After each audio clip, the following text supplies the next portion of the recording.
কথায় আছে বাঙালির ১২ মাসে ১৩ পার্বণ এবং এই সকল পার্বণের মধ্যে অন্যতম প্রধান এবং প্রিয় পার্বণ হল পৌষ সংক্রান্তি। যে সংক্রান্তিকে আমরা সকলেই মকর সংক্রান্তি বা উত্তরায়ণ সংক্রান্তি নামে জানি। দর্শক বন্ধুরা, এই দিনে সূর্যদেব ধনু রাশি থেকে মকর রাশিতে গমন করেন। তাই সূর্যদেবের রাশি পরিবর্তন এই ধনু রাশি থেকে মকর রাশিতে গমন করেন বলেই এই সংক্রান্তিকে মকর সংক্রান্তি নামে জানা যায়। এবং মকর সংক্রান্তির সাথে এই দিনটি দধি সংক্রান্তি নামেও পরিচিত।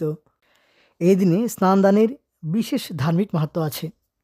তবে কখন কী করতে হবে, এই দিনের দিন পঞ্জিকা জানা অতি আবশ্যক। তাই 2025 সালের পৌষ পার্বণ বা পৌষ সংক্রান্তির দিন তারিখ, দিন পঞ্জিকা নিয়ে আলোচনা করব। তার সঙ্গে এই দিনে কী করলে ভালো হয় তা নিয়ে আলোচনা করব। সঙ্গে থাকবেন এবং নতুন থাকলে আর এই ধরনের আরও ভিডিও পেতে অবশ্যই ধর্ম সংস্কার চ্যানেলকে সাবস্ক্রাইব করে রাখবেন পরবর্তী ভিডিওগুলোর যথা সময়ে আপডেট পাওয়ার জন্য। দর্শক বন্ধুরা, 29 পৌষ 14ই জানুয়ারি মঙ্গলবার মকর সংক্রান্তি।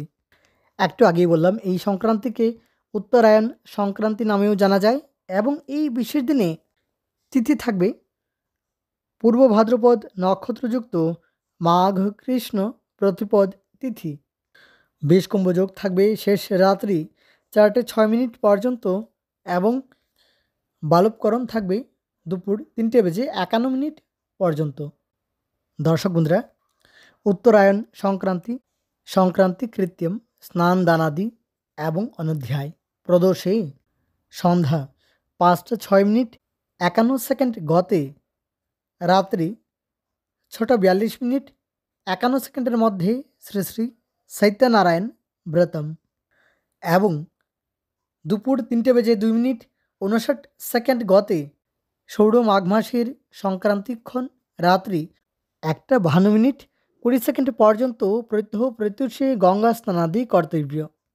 দুপুর 3:02 গতে মাঘী পূর্ণিমার অন্তক্ষণ রাত্রি 7:08 পর্যন্ত মূলক বক্ষণ নিষেধ।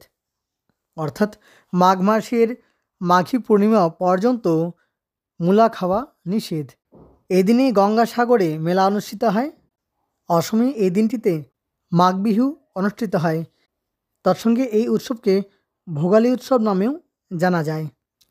গোস্বামী মতে দধি সংক্রান্তি ব্রতম, মকর সংক্রান্তি, পৌষ পার্বণ, পৌষ সংক্রান্তি এবং মকর সংক্রান্তি উপলক্ষে স্নান দান আদি করা হয়। এই দিনে শ্রী শ্রী গঙ্গাদেবীর আবির্ভাব উপলক্ষে সাগর সঙ্গমে স্নান এবং মহর্ষি কপিল মুনির আশ্রমে পূজা এবং দর্শন লাভ করেন দর্শনার্থীরা। তাই তো বলা হয় সব তীর্থ বারবার, গঙ্গাসাগর একবার। শ্রী শ্রী বাস্তু পূজা, শ্রী শ্রী টুসু পূজা।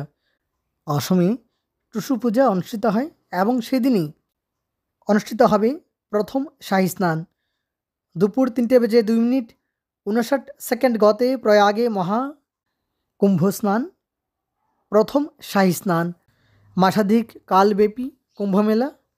দর্শক বন্ধুরা, বুঝতেই পারছেন এই মকর সংক্রান্তির বিশেষ ধার্মিক মাহাত্ম্য আছে। এবার প্রশ্ন হলো এই দিনে কী করলে ভালো হয়। পৌষ সংক্রান্তির এই বিশেষ দিনে প্রাতকালে পবিত্র নদীতে স্নান করে পূজা অর্চনা এবং দান করার রীতি প্রচলিত আছে। এই বিশেষ দিনে পৌষ সংক্রান্তির এই বিশেষ দিনে শীতবস্ত্র বা উল জাতীয় বস্ত্র, সেই সঙ্গে তেল, চাল, তিল বা তিলের তৈরি নাড়ু, তিলগুড়ের নাড়ু দান করলে বিশেষ ভালো হয়। সেই সঙ্গে শাকসবজি সহ অর্থ আদি দান করলে শুভ ফল প্রাপ্ত হয়। তার সঙ্গে এই বিশেষ দিনে আপনি আপনার সুযোগ সামর্থ্য অনুসারে যে কোনো আহার্য বস্তু, ফলমূল আদি দান করলেও শুভ ফল প্রাপ্ত হয়। এই বিশেষ দিনে ঘরে খিচুড়ি তৈরি করে সেই খিচুড়ি দান করলে তাতেও শুভ ফল প্রাপ্ত হয়। মকর সংক্রান্তির এই বিশেষ দিনে প্রাতকালে স্নান করে তারপর নিজ গৃহের দেবালয়ে দেশি ঘিয়ের প্রদীপ জ্বালিয়ে কিছুক্ষণ যদি ধ্যান করা যায় তাতে মানসিক শান্তি প্রাপ্ত হয়। আজকাল অনেকেই এই দিনে, এই শুভ দিনে আমিষ আহার গ্রহণ করেন। এই বিশেষ দিনের অনেক ধার্মিক মাহাত্ম্য রয়েছে। দর্শক বন্ধুরা, এই বিশেষ দিনে কখনো আমিষ আহার গ্রহণ করবেন না। এই দিনে অবশ্যই নিরামিষ আহার গ্রহণ করবেন। তার সঙ্গে এই দিনে ভগবান সূর্যদেবের আরাধনা করলে শুভ ফল প্রাপ্ত হয়। সেই সঙ্গে তবে এই দিনে কখনো বাড়িতে কলহ ঝগড়াঝাটি করবেন না, না হলে ঘরে পজিটিভ এনার্জি আসার পরিবর্তে নেগেটিভ এনার্জি সম্পূর্ণ ঘরে প্রবাহিত হবে, সঞ্চারিত হবে। তাই খেয়াল রাখবেন। সংক্রান্তির এই বিশেষ দিনে শুধু সংক্রান্তিতে নয়, প্রতিদিনই আমাদের ঘর যদি পরিষ্কার থাকে, ঘরের মুখদ্বার যদি পরিষ্কার পরিচ্ছন্ন থাকে, তবে সেই ঘরে ধন সম্পদ এবং সৌভাগ্যের দেবী মাতা লক্ষ্মীর আগমন হয়। দর্শক বন্ধুরা, এই দিনে ঘরের মুখদ্বার ভালোভাবে পরিষ্কার করে সেই জায়গায় হলদের জল ছেটালে সেই ঘরে পজিটিভ এনার্জি সঞ্চারিত হয়। আজকাল টাকা পয়সা সকলের কাছেই আছে, কিন্তু আনন্দের অভাব। তাই এমন কিছু উপায় করুন যাতে ঘরে পজিটিভ এনার্জি সঞ্চারিত হয় এবং ঘরে সুখ শান্তি আনন্দ ফিরে আসে। তাই চেষ্টা করবেন এই উপায়গুলো করার। তাহলে আজকের জন্য এ পর্যন্তই। ধন্যবাদ। প্রশ্ন থাকলে অবশ্যই কমেন্ট করবেন, চেষ্টা করব অতি সত্বর কমেন্টের উত্তর দিয়ে দেওয়ার। অনেক অনেক ধন্যবাদ ভিডিওটি শেষ পর্যন্ত দেখার জন্য।